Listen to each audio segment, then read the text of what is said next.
Anthony Julius is a distinguished lawyer, scholar, and writer. Sir Stephen Fry says he is the cleverest man I've ever met. He came to prominence as the divorce lawyer of Princess Diana, as the lawyer who battled and defeated the Holocaust denier David Irving, and he's written on T.S. Eliot, a definitive study of English antisemitism, and a whole lot else. His latest book is Abraham, the First Jew. Anthony Julius, welcome to Unholy. Thank you very much for having me. I listen to this show. I'm delighted to be on it. Well, we are very delighted to have you.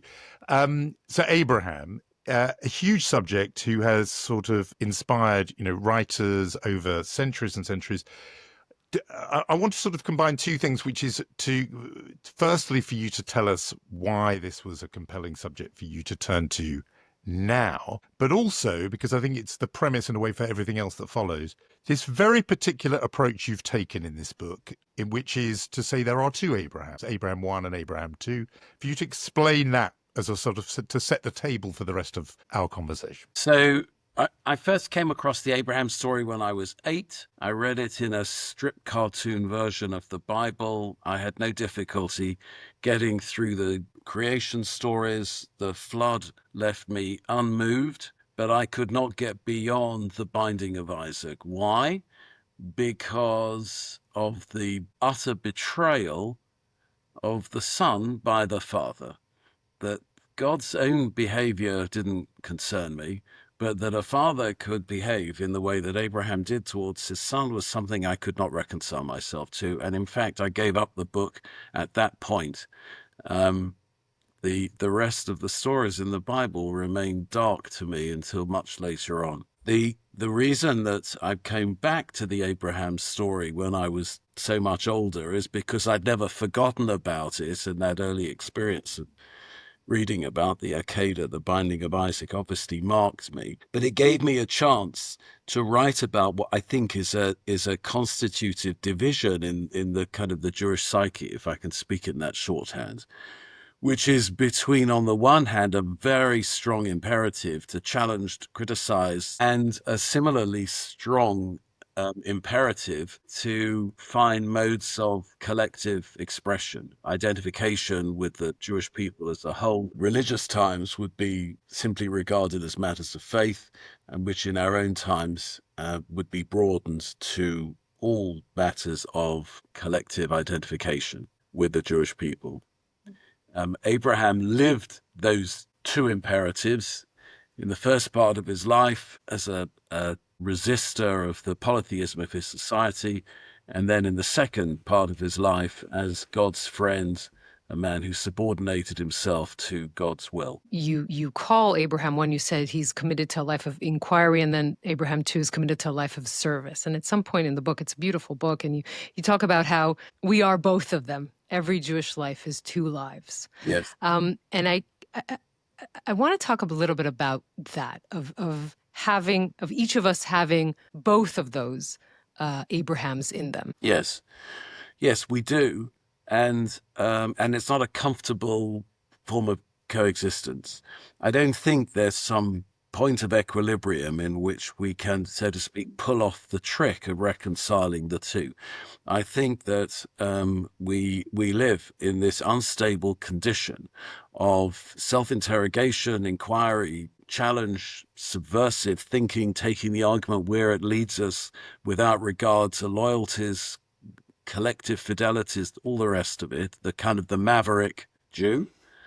And we lead our lives with a strong sense of identification with the Jewish nation, the Jewish people. We have a sense of belonging to a larger group. When we hear the shofar blown in shul, we have a strong sense that other Jews in many other places are hearing the shofar at the same time, and that we're bound together in some entity which is real and much larger than us. Now, that's why when Jews exercise the first imperative, they're often regarded as traitors, or worse than traitors, by people for whom the second imperative sounds loudest. And and it's a source of tremendous unhappiness and disharmony in the Jewish world. But there it is. This is what we have to live with. I'm wondering, just now listening to you, I hadn't thought of this before, but whether or not that maps at all onto the other dichotomy there is in the Jewish story, which is between the particular and the universal. Is the critical reasoning part somehow, can you map that onto the universal impulse that there is in Jews to think about humanity in the world, and the life of service impulse, Abraham 2 impulse, is that kind of more particularist, narrow one? Or is that just another dichotomy? Because one of the points you make in the book is that we are very, very prone to this as a people, to think in binaries and dichotomies. Yeah, we are a dichotomous people. And I rather than mapping the dichotomies on top of each other, which is another kind of drive towards reconciliation, and I'm highly suspicious of all forms of reconciliation. I think that we should live in the problems and not seek the answers. I thought you were going in another direction. I thought you were saying that the universal was the collective and the particular was the individual. You see, you can run the argument in one direction or the other. You can't escape the argument. I am wondering about, obviously, the core of the Abraham story, which is the Akedah. As you said, you were fixated on this, on him binding Isaac and being ready to kill him. So one thing is to ask if after writing this you have a better understanding, and the other is that I've found it really interesting. Your description of how the family essentially fell apart after this. I mean, that there was no way to rectify the relationship with his son, no way to rectify the relationship with his wife, and that essentially he, it's a sad ending for this first Jew. I mean, you say he's a father who wrecks his children's lives, of course, the child also being Ishmael. You call him homeless and godless at the end. God stops talking to him directly after the Akedah. I'm going on, but essentially it's to ask if you feel like you understand this story better. Well, there is that great observation of, I think it's Kleist actually, who said that, ask me what I think, I'll tell you what I think when I tell you what I think. I don't know what I think until I explain what it is that I think. We all have that experience. We go to a movie, we leave the show, and someone says, what did you think of it? And it's only when we say what we thought of it that we know what we thought of it. And that's true for me. It certainly was true for me in writing this book. I had a kind of inchoate sense of what I understood by the Akedah, but it was only in writing the book out that I actually knew what I thought. I found that generally, and in a way, that's what drives me to write in the first place, because I'd like to know my own mind. So what do I think now? I think that the life is a desperate life. I think Abraham ends his life in a condition of general alienation. He's lost his wife. Mm-hmm. He no longer speaks to his son Isaac. He no longer is in contact with his son Ishmael.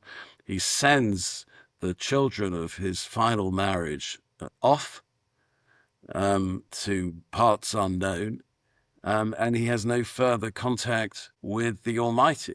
I mean, it's extraordinary to me that, notwithstanding these aspects of his life, which are fully attested to in the Torah, that there is a general Jewish understanding of Abraham as having lived a life which is something that, so to speak, one only wishes to celebrate.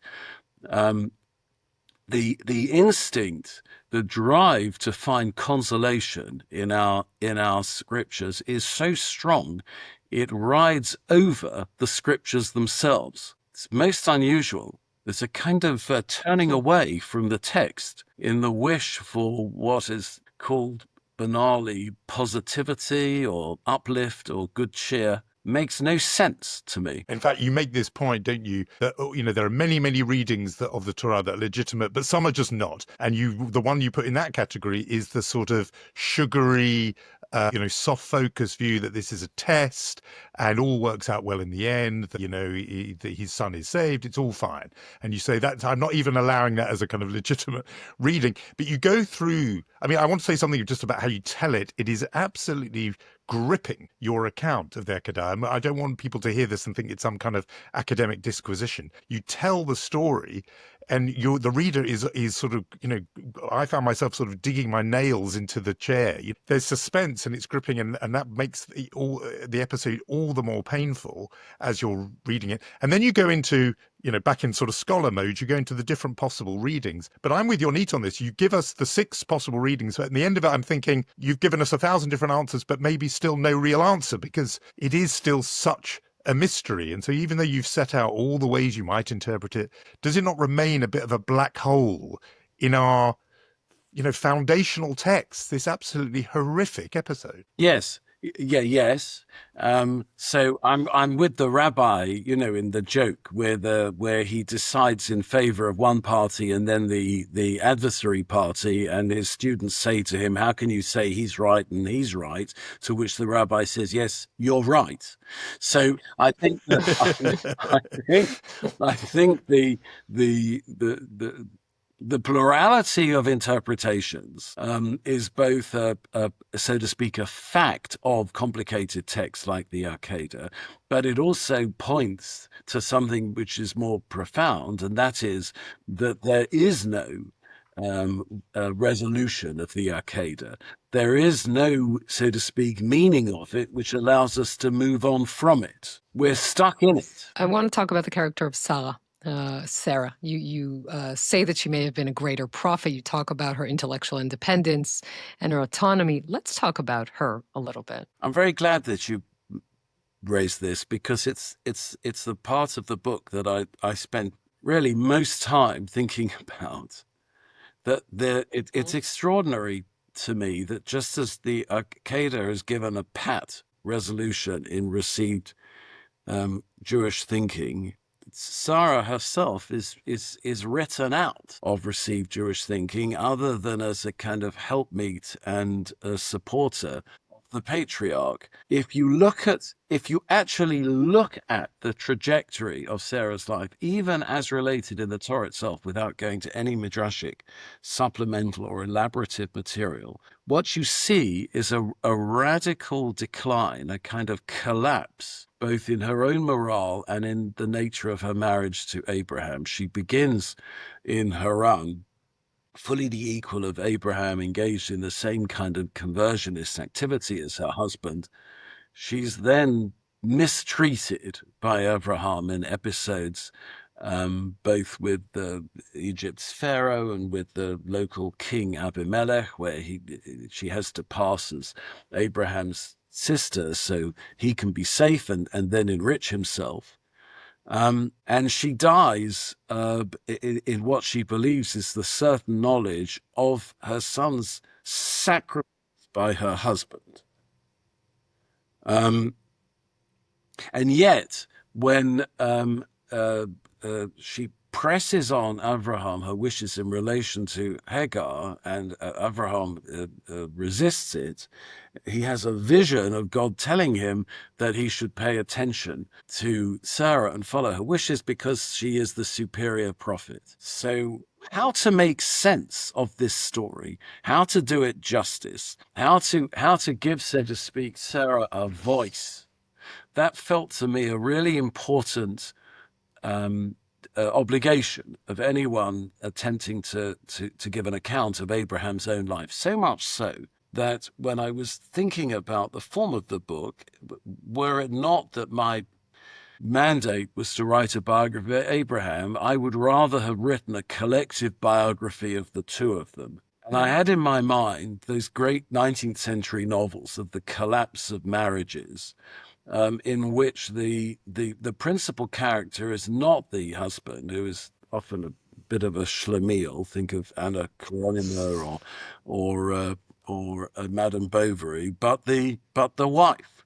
The focus of attention is on her. So I wanted to so to speak, have the Anna Karenina principle, which is my favorite novel, my favorite book, as exercising a kind of magnetic or gravitational pull that the Abraham narrative had to respond to. And I hope that it registers in the final version of the book that is published. No, it completely does. She looms very large in the story, and also it goes to this point about him being, I mean, you said Schlemiel, but he being an extraordinarily unsympathetic character as a character.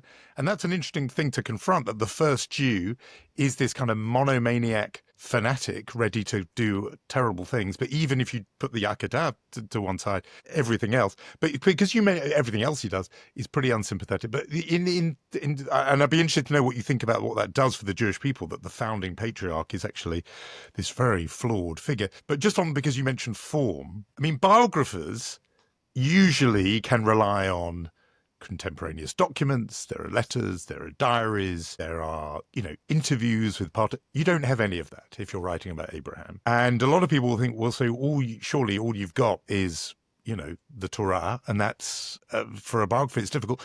And yet when you're reading it, you've got way more than that. You've got color, you've got description. There's one moment where you have Abraham thought but didn't say, and then you give us a whole paragraph. And, of course, I'm then thinking, well, what's your source for that? Is it fair to call this a kind of, and you've mentioned Anna Karenina and Madame Bovary's influences, is it fair to call this a novelistic biography? Yes, I mean, call it novelistic. I would wear that title as a costume of honor.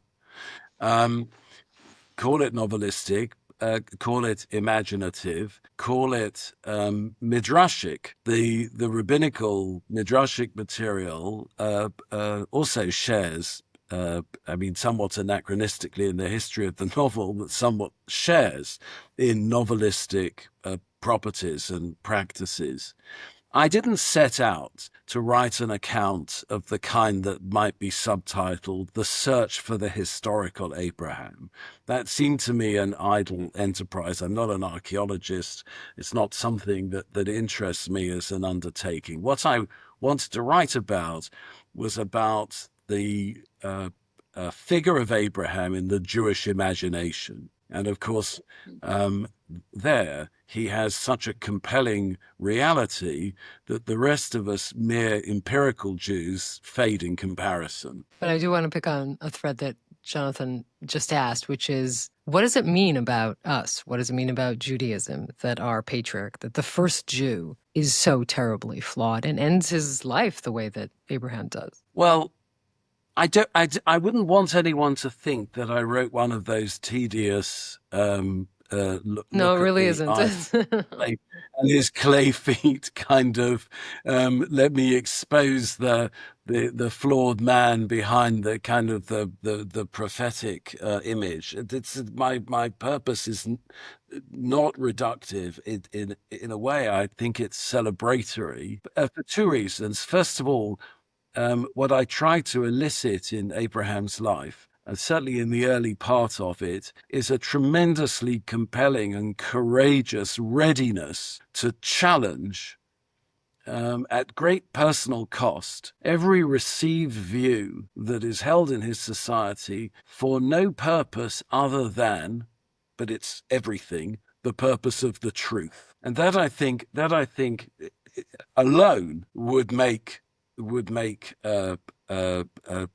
any people proud to have such a founding father. Mm-hmm.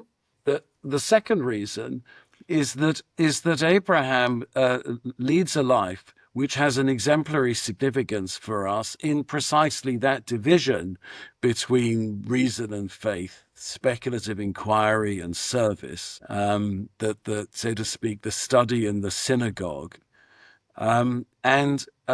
He defines the rules of the game that we play as Jews.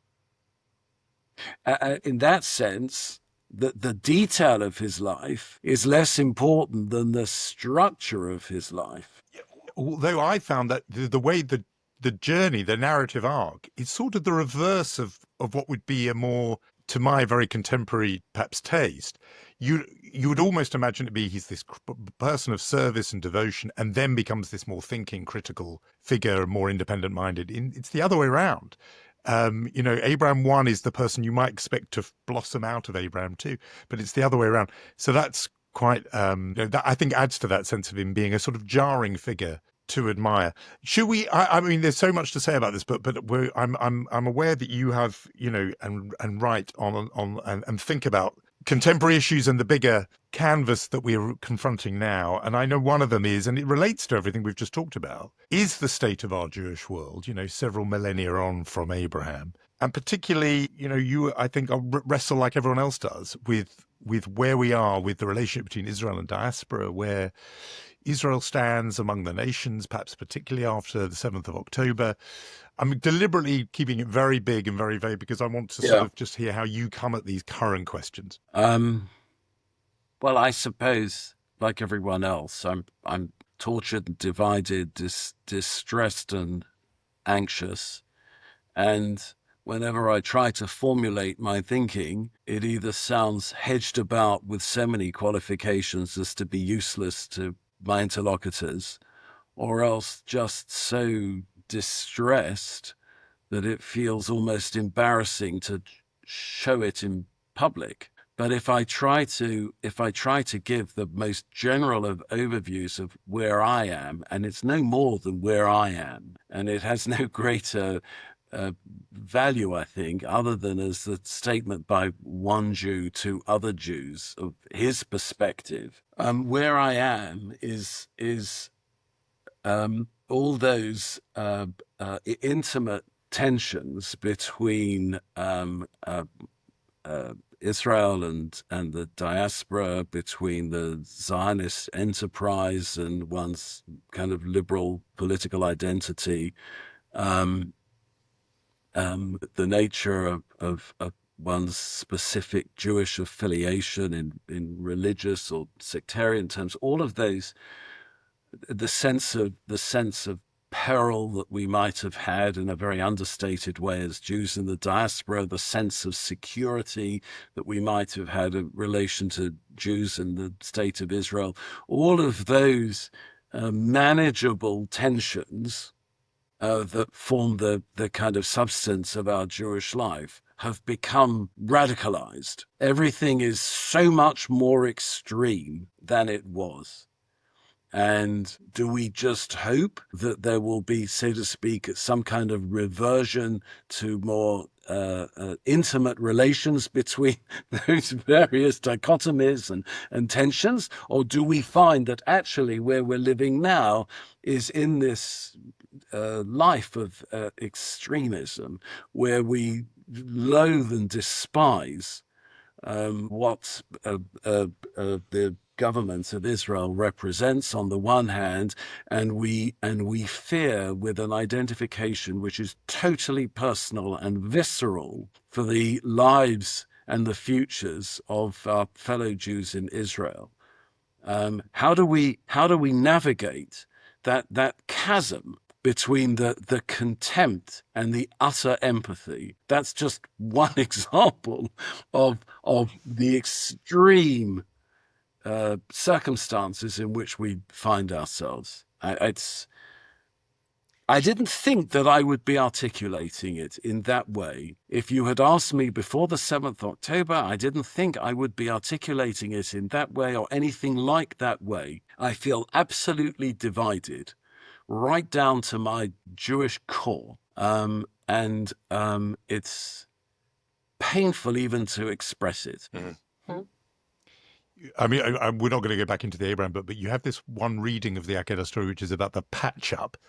And it's the business of the ram that's found in the thicket, and Abraham decides to sacrifice that instead. And it's sort of to try and patch up what's happened. And you say that this is, first of all, you say it's a habit that we sometimes do this. We try and come to find some place where we can reconcile irreconcilable things. And you say, and sometimes it's good enough. And I mean that with the highest praise.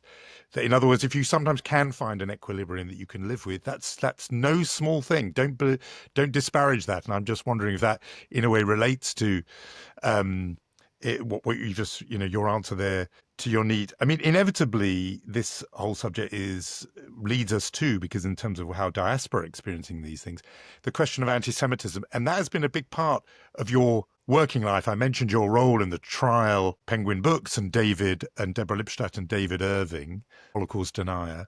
that was a quarter of a century ago. I remember at the time, I covered the trial, we talked about it a bit at the time, it felt as if it was the ending of something, the closing of a book in a way, after the Holocaust. I now have myself think about it very differently as a warning of a world where there's fake news and post-truth and denial and deep fake AI, and he was an early adopter of doctoring the evidence and so on. But even putting that point to one side, just in terms of anti-Semitism, is your sense that, or rather even more personally, are you more troubled by anti-Semitism in the world now than you were 25 years ago when you were in a London courtroom doing battle with somebody accused or rightly found to have denied the Holocaust? It's perfectly true that at the time, anti-Semitism, certainly in the kind of Western European understanding of it, was a very boundaried affair. And where, if it was to be fought out in public, would be fought out subject to the heavy policing and the confining rules of legal proceedings. Whereas now one has a sense of a fully incontinent anti-Semitism, which strikes at random and strikes lethally anywhere. So in that sense, things are, in that very abstract way, just in terms of peril, things are only worse. I would really hate it. I mean, one can't write one's own obituary, but I would really hate to think that it was said of me that he spends a large part of his time addressing anti-Semitism, because a more worthless and absurd and contemptible a subject one couldn't possibly hope to imagine. So to commit one's life, or one's thinking life in particular, to that subject seems like a gigantic waste of time. I mean, part of the reason why I wrote the Abraham book is because I so strongly think that anti-Semitism has absolutely nothing to do with one's Jewish identity. It may be to do with the toxic foreign relations of the Jewish people with the non-Jewish world, but it's got nothing to do with what it is to be a Jew. So I'm constantly kind of correcting the lurching towards dealing with anti-Semites by asking questions about my own strong sense of my Jewish character, and then doing other stuff too. I wouldn't want that. I wouldn't want that as an epitaph. You know, he spent time being objectionable to objectionable anti-Semites. Well, No, first of I all, mean, I partly mentioned it because I think it's just behind there is a 1,000-page, is it also history of English anti-Semitism. It's been a big part of your working life. I mean, I get that you don't want that to be the epitaph, and don't worry, I don't think it will be, but it's been a big part of your working life, necessarily, you could say. Well, so there's this great story about Saul Lieberman, the great Talmudist, welcoming Gershom Scholem, the Kabbalist, to a public lecture, and Kabbalah and Scholem's endeavor was everything that Lieberman was most antagonistic to as a kind of mid-Nagdic rationalist Jew. So how was he going to meet the imperatives of courtesy between academics and at the same time keep faith with his antagonism? And he resolved it this way. He addressed his audience by praising Scholem indirectly, but also condemning him, and said, while it's true that rubbish is rubbish, the study of rubbish can be scholarship. So I mean, you know, lahavdil, as we say, but I do think that the study of anti-Semitism can be scholarship, and that's the kind of cold comfort I take from, as you so graciously point out, my 1,000-page complaint that I'm spending any time at all. Too much time. Yes. But if we're writing the complaint for a while, just a little longer, I mean, the fact that you're chairing a new group tackling campus anti-Semitism, Yes. could you give us your view on what went wrong there? I think it's a very general question, but what happened to academia in the West? Well, it's a tough question because it really does require quite a substantial answer. And the elements in the answer, I suppose, would be a certain kind of post-collapse of communism, orphaned progressivism, which has to find in discrete, specific causes an optimistic view of the world that can survive the disappointments of the larger project and the collapse of the larger progressive project. So that's part of it. There's the kind of valorizing of third world struggles, a certain sense that colonization, decolonization, and so on, these 19th century terms can be reactivated, can be revived in a way which gives some purpose to political activity. And also, of course, the fact that Jew hatred provides the solution to the otherwise intractable. I mean, if I can go back to just what I was talking about in Abraham, I think there is a moral integrity in privileging questions and puzzles over answers and solutions to puzzles, and that moral integrity only becomes obvious when you consider precisely the career of anti-Semitism, which proposes itself as the solution to every question and the answer to every puzzle.